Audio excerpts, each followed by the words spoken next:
इस एपिसोड की शुरुआत में हम देखते हैं प्रीमियर को, जो कि एक गली के बाहर आके रुक जाता है और यूरा को उठाकर उस गली में ले जाने लगता है। यूरा तो चिल्ला रही होती है कि तुम ऐसा क्यों कर रहे हो, तुम ऐसा करने वाले होते कौन हो। वहीं पर एक लेडी होती है जो उनकी ओर देखती है, जिसपे प्रीमियर उसे चुप रहने का इशारा करता है। अब इतने सुंदर लड़के को उसकी प्रेमिका के साथ देख वो शर्मा जाती है और फटाक से दरवाजा बंद कर लेती है। लेकिन फिर वो चुपके बाहर झांकने भी लगती है कि ये लोग कर क्या रहे हैं। बाहर प्रीमियर यूरा को बैठा देता है और कहता है, क्या इंपीरियल कॉन्केबाइन बनके तुम इतनी खुश हो कि मुझे पहचान भी नहीं पा रही। यूरा अपना मुंह फेरते हुए कहती है, मैं भला तुम जैसे बदमाश को क्यों जानू पहचानू। प्रीमियर यूरा के चेहरे को पकड़ उसकी चोटों को देखते हुए कहता है, जिसने तुम्हें बचाया तुम उसके प्रति ऐसा रवैया रख रही हो, ये मुझे बहुत दुखी कर रहा है। यूरा कुछ कहती नहीं, लेकिन मन ही मन सोचती है कि इसे ऐसे देखना काफी रेयर है। ये अचानक से प्रकट हो गया, ये सब कुछ मुझे सपने जैसा लगता है। क्या ये सच में मुझे लेकर चिंतित है। प्रीमियर यूरा को अच्छे से अपना कोट उड़ाते हुए कहता है, हाँ, मेरे जैसे हैंडसम लड़के को देख तुम्हारा दिमाग काम करना बंद कर देता है ना। यूरा तो चिल्ला पड़ती है कि हाँ, लेकिन एक मिनट, तुम्हारे जैसे मतलब तुम्हारा इससे कोई लेना देना नहीं है, समझे तुम। इतने में वहाँ पर चिल्लाने की आवाज आती है कि मिस यूरा, आप कहाँ पर हैं? हमारे योर हाइनेस आपके बारे में बहुत चिंतित हैं, कृपया सामने आ जाइए। ये सुन यूरा खुश हो जाती है कि जरूर लुओ शांग ने मुझे ढूंढने के लिए इस व्यक्ति को भेजा होगा। उसके बाद तो वो कहने के लिए मुंह खोलती है कि मैं यहाँ पर हूँ, लेकिन इतने में प्रीमियर उसके मुंह में एक गोली डालकर उसका मुंह बंद कर देता है। साथ ही वो यूरा को धमकाते हुए कहता है, ये पॉइजन है, आज्ञाकारी बनो वरना तुम कभी भी बोल नहीं पाओगी। इसी के साथ वो यूरा को लेकर वहाँ से गायब हो जाता है, यानी कि चला जाता है। उसके बाद तो वे सारे सैनिक वहाँ पर पहुँचते हैं कि मिस यूरा कहाँ पर हैं। दूसरा सैनिक बोलता है, हमने तो उन्हें यहीं आते देखा था, चलो फिर दूसरी ओर ढूंढते हैं। इतने में उनकी नजर जाती है उसी लेडी पर जो कि प्रीमियर और यूरा को एक साथ देखी थी। वो भी घबरा रही होती है। दूसरी ओर हम देखते हैं लुओ शांग को, जो कि मन ही मन सोच रहा होता है कि अब तक तो उन्होंने ढूंढ लिया होगा।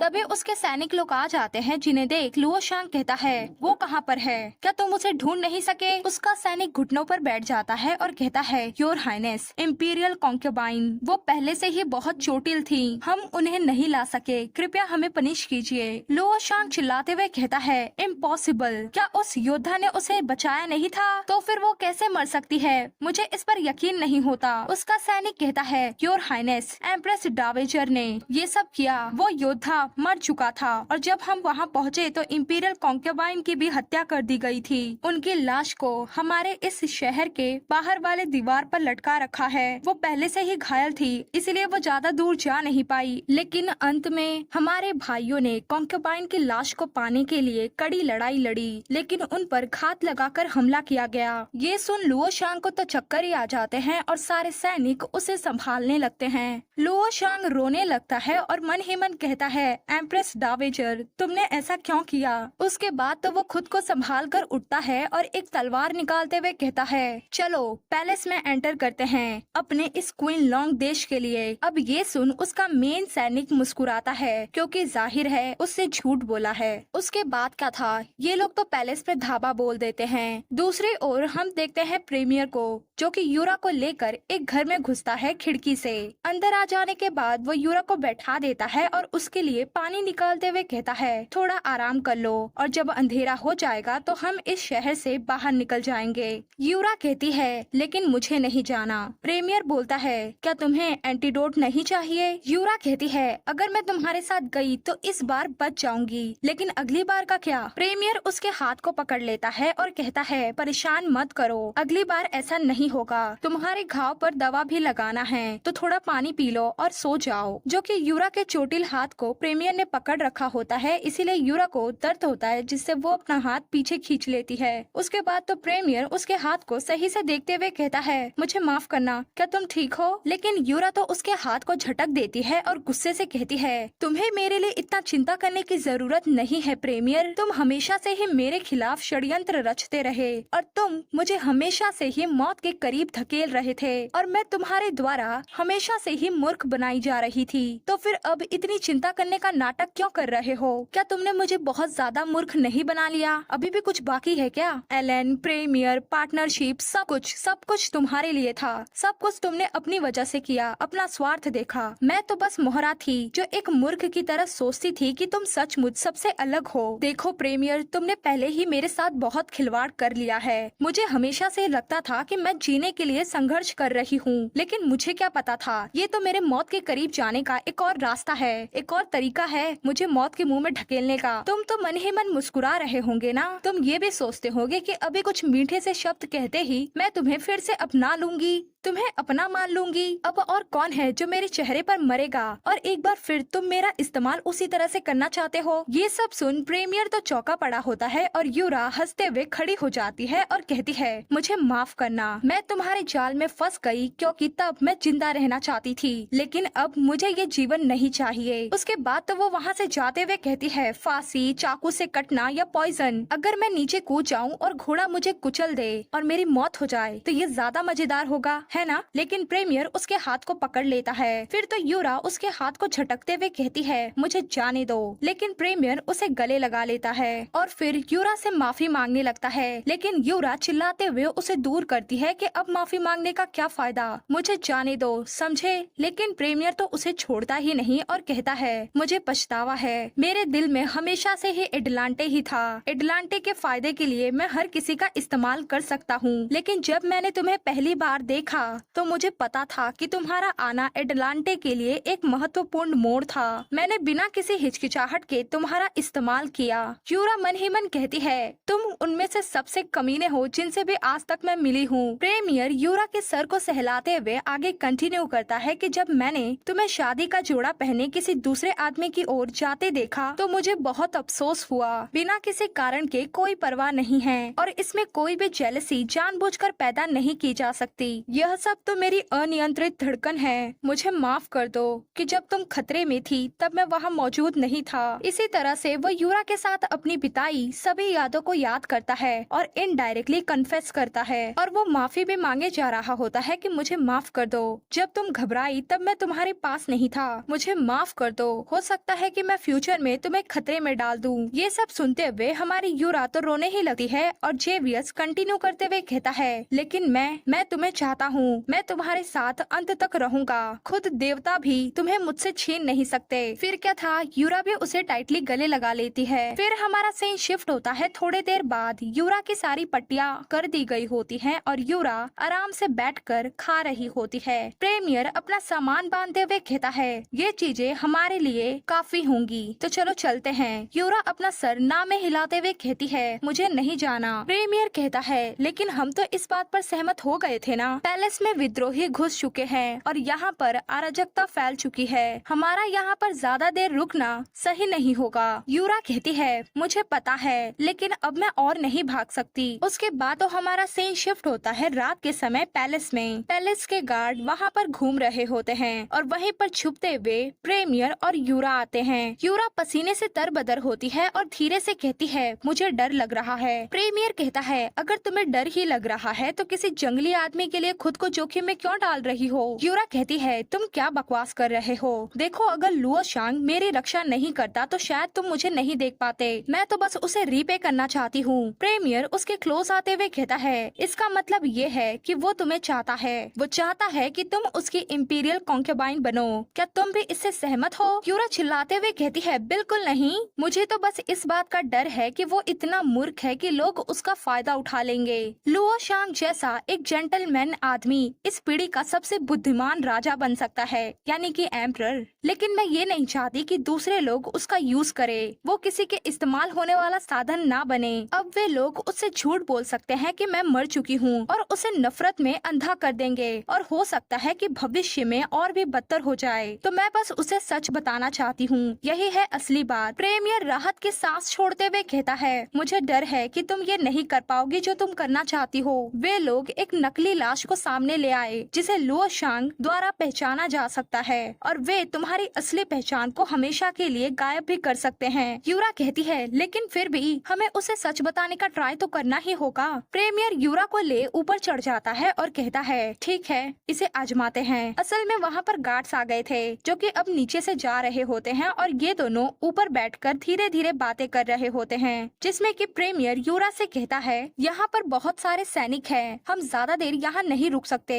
यूरा कहती है कोई बात नहीं, हम मेन हॉल पर हैं, इसीलिए मैं एक समाधान निकाल सकती हूँ। फिर क्या था, यूरा उस छत में से एक खपड़ा निकालती है। वेल गाइस, मुझे नहीं पता कि इसको हिंदी में क्या बोलते हैं, लेकिन हमारे यहाँ इसे खपड़ा ही बोलते हैं, जो कि गांव के पुराने घरों पर छत पे लगा होता है। खैर, जब यूरा उसे हटाती है तो अंदर उसे एक और परत दिखती है, जिसे देख उसका दिमाग तो फ्यूज हो जाता है कि ये क्या। टीवी ड्रामा में तो दिखाता है कि ये हटाने के बाद हम अंदर क्या हो रहा है वो सब देख सकते हैं, लेकिन रियलिटी में अंदर एक और परत होती है। इतने में प्रीमियर बोलता है जल्दी करो, वे सैनिक यहाँ पर फिर से आ जाएंगे, हम ज्यादा देर तक यहाँ पर रुक नहीं सकते। यूरा मन ही मन सोचती है इस सिचुएशन में ठीक मेरे नीचे ड्रैगन कुर्सी है और दोनों तरफ रोशनी वाली खिड़कियाँ। उसके बाद तो यूरा अपने हाथ के अंगूठे को काटती है और उससे निकल रहे खून से उस खपड़े पर लिखती है कि मैं जिंदा हूँ। उसके बाद क्या था, प्रीमियर यूरा को पकड़कर तेजी से नीचे लाता है और इसी बीच यूरा उस खपड़े को खिड़की के जरिए अंदर हॉल में फेंक देती है। अब अचानक हुए इस शोर से सैनिक भी उन्हें देख लेते हैं और पीछे आने लगते हैं कि चलो वहाँ कोई है, कोई चुपके से पैलेस के अंदर आ चुका है, चलो उनका पीछा करो। प्रीमियर और यूरा तो बड़ी तेजी से वहाँ से भाग निकलते हैं और पैलेस से दूर आने के बाद एक जगह पर बैठकर हाफने लगते हैं। प्रीमियर को हाफते देख यूरा को तो हंसी ही आ जाती है कि ये कितनी शर्म की बात है। मुझे हंसी आ रही है अपने आप पर भी कि हमने कितना शर्मनाक काम किया। मेरे जंगली आदमी, तुम्हारी रफ्तार तो बहुत तेज थी। ये सुन प्रीमियर तो अजीब सा मुंह बना लेता है कि हैं तुम्हें हंसी आ रही है। उसके बाद तो हमारा सीन शिफ्ट होता है अगले दिन सुबह एक बहुत ही सुनसान जगह पर, जहाँ पर दूर दूर तक कोई दिख नहीं रहा होता है। वहीं पर पहुँचते हैं सफर करके वंडरिंग डांस कंपनी वाले और उन्हीं के साथ प्रीमियर। इतने में यूरा कैरेट से बाहर देखते हुए कहती है ये जगह, ये कौन सी जगह है और ये इतनी सुनसान क्यों है। प्रीमियर कहता है ये दामू शहर है, इसके बाद वांगचंग शहर आएगा और अभी के लिए तुम्हारा चेहरा कुछ ठीक नहीं दिख रहा, इसलिए फिलहाल तुम इस शहर में आराम कर लो। यूरा कहती है लेकिन अगर वांगचंग के इतने करीब ये शहर है तो फिर ये इतना वीरान क्यों है। लेकिन प्रीमियर जवाब नहीं देता और आगे जाते हुए कहता है चलो आ जाओ। यूरा मन ही मन कहती है ये आदमी पक्का मुझसे कुछ छुपा रहा है। इतने में प्रीमियर बोलता है कि पहले हम यहीं आराम करेंगे, फिर जब हमसे मिलने वाले लोग आ जाएंगे तो आगे का प्लान बनाएंगे।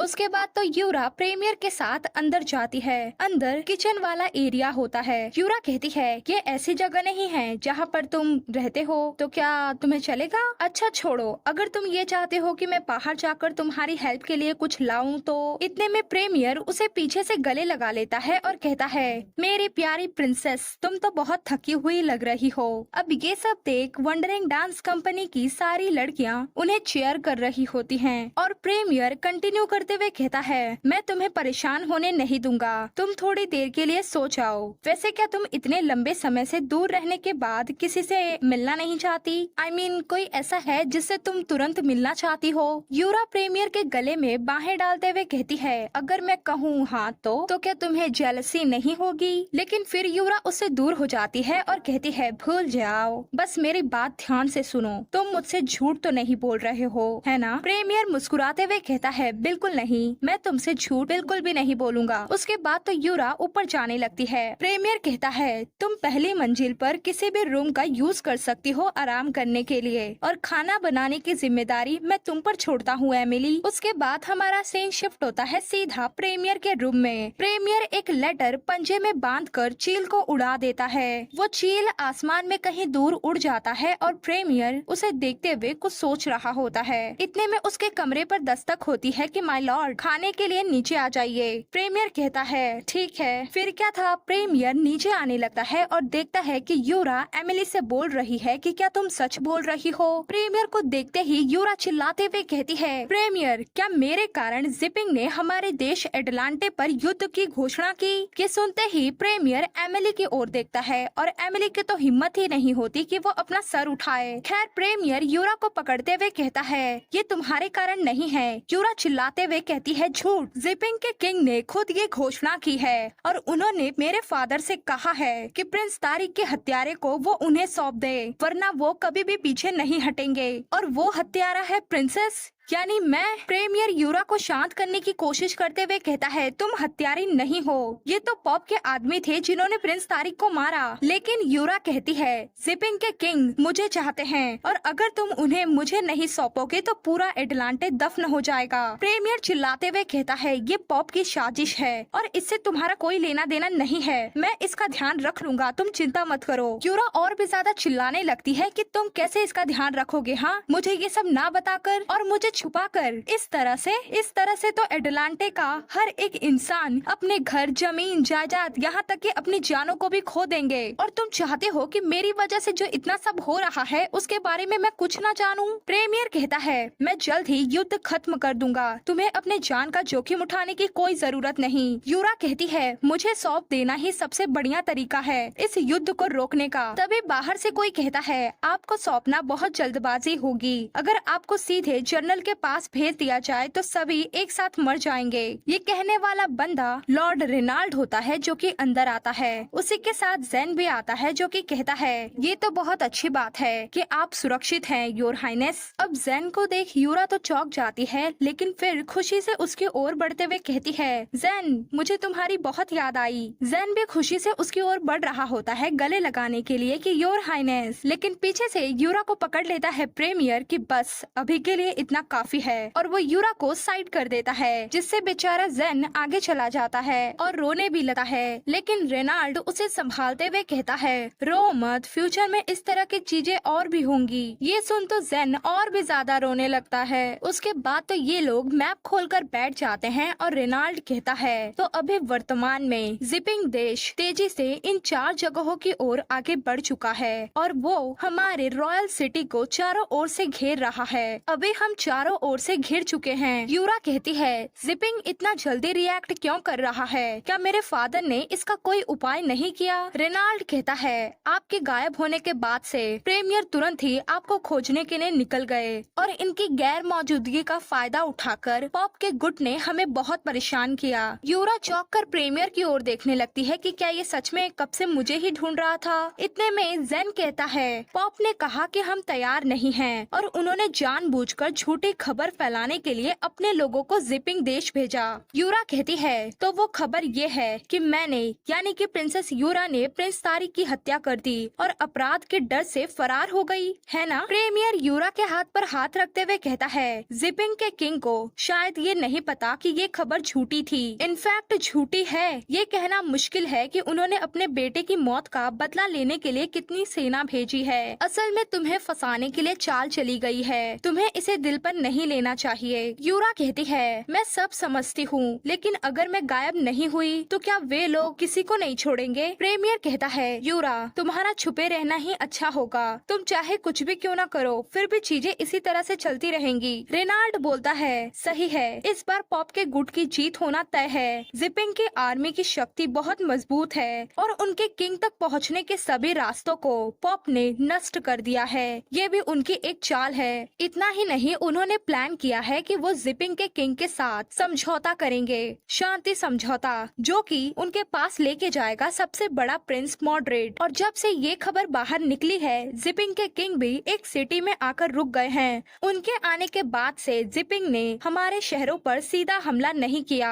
और प्रिंस मॉडरेट को वो लोग इसलिए भेजना चाहते हैं ताकि उनकी प्रतिष्ठा में सुधार हो सके। इतने में जैन कहता है, भले ही हम पॉप के गुट के साथ नहीं हैं या हमें उनसे आपत्ति है, लेकिन फिर भी हमें अपने विदेशी दुश्मनों के खिलाफ लड़ना तो होगा ही। अगर भाई रेनाल्ड ने अपनी मर्जी से लड़ने की पेशकश ना की होती तो शायद अब तक सबसे बड़ा प्रिंस मॉडरेट किंग बन गया होता। ये सुन यूरा रेनाल्ड की ओर देखती है और रेनाल्ड कहता है, मैं तो अपने देश को सपोर्ट करने वाला एक छोटा सा सहयोगी हूँ। पॉप के गुट ने मुझे नीचे गिराने के लिए कुछ तरकीबें आजमाई, लेकिन सौभाग्य से मैं इनसे निपट सका। जीतना आसान नहीं है, लेकिन कुछ समय के लिए देरी करने में कोई समस्या नहीं है। इसी के साथ यूरा का ध्यान जाता है कि रेनाल्ड को चोटें भी लगी हैं, जिस पे वो पट्टियां बांधे हुए है। यानी कि रेनाल्ड अभी तक युद्ध में लड़ भी रहा था गाइस, लेकिन जब से ये शांति समझौते की बात निकली है तब से थोड़ी सी शांति हुई है। यही सब सोचकर यूरा कहती है, तुम्हारा बहुत बहुत धन्यवाद रेनाल्ड। रेनाल्ड भी चौंक जाता है और कहता है, मैं इसका क्रेडिट नहीं लेना चाहता। अब रेनाल्ड को ऐसे बोलते देख यूरा को हंसी आ जाती है और वहाँ पर एक प्यारा सा ऐसा मोमेंट क्रिएट होता है जिसे देखकर हमारा प्रीमियर तो जल जाता है और बीच में बोलते हुए कहता है, सच में लॉर्ड रेनाल्ड के लिए ये काम काफी कठिन रहा होगा। सुनो, जो मुझे जानकारी मिली है उसके अनुसार सभी के पेट में पीछे से छुरा मारकर वो सबसे बड़े प्रिंस को शांति समझौते में जाने देने के लिए निश्चित रूप से सफल होगा, लेकिन इस शांति समझौते की शर्तें काफी कठोर होंगी और अगर हमारे एटलांटे के किंग ऐसे असमान संधि पर अपने साइन करते हैं तो वो एक पापी बन जाएंगे, उन पर दोष लगाया जाएगा और उन्हें अपना पद त्यागने के लिए भी कहा जाएगा। ये उनके लिए सबसे अच्छा परिणाम होगा। इसकी संभावना अधिक है कि वे लोग जानबूझकर उन्हें भी मार दे। इसी के साथ प्रीमियर देखता है रेनाल्ड की ओर और वो दोनों आंखों ही आंखों में बहसबाजी करने लगते हैं, जो देख जैन भी चौंक जाता है और यूरा कहती है, इस युद्ध को रोकने वाले सबसे बड़े प्रिंस मॉड्रेड का समर्थन दर पदर बढ़ता ही जा रहा है और अंततः वो राजा बन ही जाएगा, यानी कि किंग बन जाएगा। तो इन सब में हमारा पहला प्राथमिक गोल है। प्रीमियर मुस्कुराता है और वो दोनों ही साथ में कहते हैं, इससे पहले कि वे लोग ऐसा कुछ कर पाए, इस युद्ध को खत्म करना। अब दोनों ने एक ही बात कही, इसलिए वे दोनों ही एक दूसरे को प्यार से देखने लगते हैं और हाथ भी पकड़ लेते हैं। अब इनके रोमांटिक से सीन को रेनाल्ड कैसे बर्दाश्त कर सकता है, इसीलिए वो भी ताली बजाते हुए कहता है, शाबाश। तो हम इस युद्ध को कैसे रोकने वाले हैं, मतलब कैसे खत्म करेंगे? मैं आप लोगों को बता दूं कि मैं ये सब और बर्दाश्त नहीं कर सकता। जिपिंग का किंग एक पागल कुत्ते की तरह है, तो उसका सामना करना इतना आसान भी नहीं होगा। प्रीमियर कहता है, तुमने जो इतनी कड़ी मेहनत की उसके लिए तुम्हारा धन्यवाद, मैं बाद में बाहर जाऊंगा। ये सुन रेनाल्ड भड़क जाता है कि तुम किस बारे में बात कर रहे हो। पॉप और बाकी के लोग इस बात को लेकर चिंतित है कि तुम पर हमला कैसे किया जाए और तुम खुद ही इस खतरे में पड़ रहे हो, इस डर से कि कहीं वे तुम्हें चाकू न मार दे। मुझे पता है कि हमारा कैंप साफ नहीं है। यूरा को तो समझ में ही नहीं आता और वो प्रीमियर की ओर देखती है, लेकिन प्रीमियर अपना मुंह दूसरी ओर फेर लेता है, जिससे यूरा मन ही मन कहती है, तो क्या ये मुझे टाल रहा है? इसी के साथ उसे याद आता है कि कैसे वो प्रीमियर पर चिल्लाई थी। उसके बाद तो वो सोचती है, इस युद्ध को खत्म करने का तरीका सिर्फ जीत हासिल करना या हत्यारे को सौंप देना या फिर उनके गुस्से को शांत करना ही नहीं है। तो क्या इसलिए जानबूझकर तुम इस मार्ग को इग्नोर करके खुद को जोखिम में डाल रहे हो? तुम खुद ही जिपिंग के किंग से मिलकर इस मामले को क्लियर करना चाहते हो। उसके बाद तो यूरा कहती है, मेरे पास एक प्रस्ताव है। प्रीमियर तुरंत ही बोल पड़ता है कि मैं इससे असहमत हूँ। यूरा तो चिल्लाने ही लगती है कि मैंने अभी तक कुछ कहा भी नहीं और तुम पहले ही मना कर रहे हो। प्रीमियर कहता है, मैं तुम्हारी हर बात को नकारता हूँ। मैं खुद जिपिंग के मामले का ध्यान रख लूंगा। तुम्हें बस वांगचेंग वापस जाने के लिए तैयार रहना होगा। यूरा मुस्कुराते हुए कहती है, अगर मैं शादी का प्रस्ताव रखूं तो क्या होगा? ये सुन प्रीमियर तुरंत ही उसकी ओर देखता है और ये दोनों भी चौंक जाते हैं। यूरा उसे छेड़ते हुए कहती है, तुम क्या इसे भी अस्वीकार कर दोगे? प्रीमियर तो शॉक होता है और इससे पहले कि वो कुछ कह पाता, यूरा हंसते हुए कहती है, बेशक ये एक मजाक है। उसके बाद तो बेचारे प्रीमियर का पोपट हो जाता है और यूरा खड़े होते हुए कहती है, मुझे युद्ध से नफरत है। बारूद, युद्ध, इन सब की गंध से भी मुझे नफरत है। इतने मासूम लोगों को सत्ता के खेल का शिकार नहीं होना चाहिए। मैं जानती हूँ कि अगर तुम लोगों को थोड़ा और समय मिल जाए तो तुम इस युद्ध को सुरक्षित तरीके से समाप्त करने का कोई न कोई रास्ता निकाल ही लोगे। मैं इंतजार कर सकती हूँ, लेकिन उनका क्या, उन मासूम लोगों का क्या? ये युद्ध जल्द ही खत्म होना चाहिए। मैं खुद प्रिंस तारिक के पिता से मिलने जाऊंगी। मैं उन्हें सब कुछ समझाऊंगी। अब ये लोग यूरा की बात पर सहमत होते हैं या नहीं, ये हमें आगे पता चलेगा। इसी के साथ हमारा सीन शिफ्ट होता है सीधा जिपिंग के स्टेट कैंप पर। वहाँ पर कुछ कैरेजेस आते हैं, जिन्हें देख गार्ड रोकते हुए कहता है, रुक जाओ, कौन हो तुम? हैरी कहता है, मिलिट्री लॉर्ड, हम वंडरिंग डांस कंपनी के ग्रुप वाले हैं। हम आपकी इस जगह से गुजर रहे थे। हमारे पास खाने पीने के लिए कुछ भी नहीं है, इसीलिए मैं कुछ आपसे मांगना चाहता हूँ। वो सैनिक तो सीधा हैरी को धक्का ही दे देता है कि तुम बूढ़े आदमी, मर जाओ। तुम्हारी हिम्मत कैसे हुई यहाँ आकर भीख मांगने की? अभी यहाँ से बाहर निकलो। हैरी कहता है, लॉर्ड कृपया मुझ पर एक उपकार करे। अब हर जगह युद्ध चल रहा है। हम कई शहरों से बिना कुछ खाए पिए आ रहे हैं। हम सच में अब और जिंदा नहीं रह सकते। वो सैनिक हैरी को तलवार से डराते हुए कहता है, क्या अब और जिंदा नहीं रह सकते? तो क्या तुम मरना चाहते हो? हैरी कांपते हुए कहता है, नहीं नहीं माय लॉर्ड, कृपया मुझे माफ करें। इतने में पीछे से कैरी चिल्लाते हुए कहती है, डैडी। ओ माय लॉर्ड, क्या आप हम पर एक उपकार नहीं कर सकते? हमें तो बस कुछ खाना चाहिए, उसके बदले में हम आपके साथ पी सकते हैं, डांस कर सकते हैं, प्लीज हमें एक मौका दीजिए। कैरी आगे जाकर खड़ी हो जाती है और इतने में पीछे से सारी लड़कियां आते हुए कहती है, हाँ हमें एक मौका दीजिए। वे सारी की सारी आकर उस सैनिक को चिपक जाती है कि हाँ प्लीज कृपया हमें कुछ खाने पीने के लिए दे दीजिए। उन्हीं के बीच में होती है हमारी यूरा, जो कि खुद को कवर करके इस वंडरिंग डांस कंपनी का यूज करके जिपिंग के किंग से मिलना चाहती है। तभी वहाँ पर एक दूसरा बंदा आते हुए कहता है, यहाँ पर क्या हो रहा है। उसे देखते ही सैनिक कहता है, जर्नल। कैरी भी उसकी ओर देखती है कि क्या ये जर्नल है, और जर्नल की निगाहें तो कैरी की बॉडी पर होती हैं। उसके बाद तो वो मुस्कुराते हुए कहता है, ब्यूटीफुल लेडी, आखिर क्या बात है। कैरी कहती है, योर हाइनेस, हम वंडरिंग डांस कंपनी के ग्रुप वाले हैं, हम सभी आपके लिए डांस करेंगे और बदले में कुछ खाने पीने की चीजें लेंगी। तो क्या आप हमारे साथ आदान प्रदान करना चाहेंगे? क्या आप हमारा ध्यान रखेंगे? जर्नल सोचने लगता है और वे सारी लड़कियां उसे घेर लेती हैं कि प्लीज हमें एक मौका देकर तो देखिए, हम आपके लिए कुछ भी करेंगे। फिर क्या था, जर्नल मान जाता है और कैरी के गाल को पकड़ते हुए कहता है, युद्ध शुरू होने के बाद से आजकल हर कोई थका हुआ है, इसीलिए तुम्हें उन्हें आराम देना चाहिए। I mean, तुम सभी को। कैरी भी कहती है, धन्यवाद सर, आप बहुत अच्छे हैं। इतने में सैनिक कहता है, योर हाइनेस, क्या इन डांसर्स को हमारे कैंप में एंट्री देना?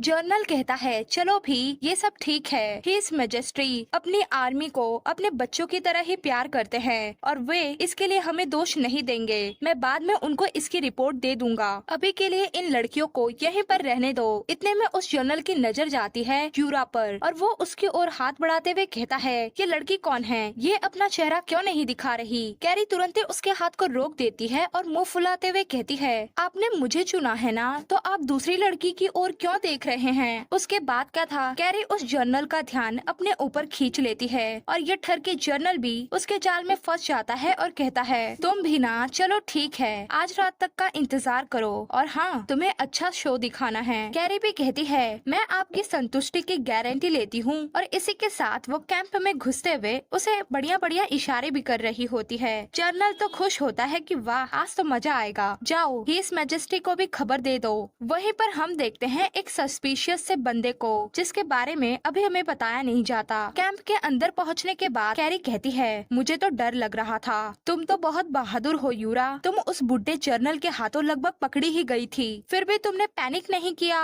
यूरा कहती है, मुझे लगता है कि तुम काफी सक्षम हो, तुमने खुद ही मुझे बचा लिया और मुझे तो लगता है कि आज तुम बहुत खुश हो। कैरी कहती है, मुझे तो तुम्हारे साइड होने पर अफसोस हो रहा है। यूरा कहती है, मुझे माफ कर दो, मैं गलत हूँ, अगली बार से मैं ज्यादा सावधान रहूंगी और तुम्हारी सुरक्षा को लेकर कभी भी मजाक नहीं करूंगी। उसके बाद हमें बताया जाता है कि असल में हुआ क्या था। जब यूरा ने ये कहा था कि वो खुद जिपिंग के किंग से मिलेगी और उन्हें सारा सच बताएगी ताकि वो एटलांटे पर अपनी युद्ध की घोषणा को समाप्त कर दें, तब प्रीमियर भड़क जाता है कि नहीं, मैं तुम्हें सौदेबाजी के लिए एक चीज की तरह इस्तेमाल नहीं कर सकता और न ही ऐसा करने दूंगा।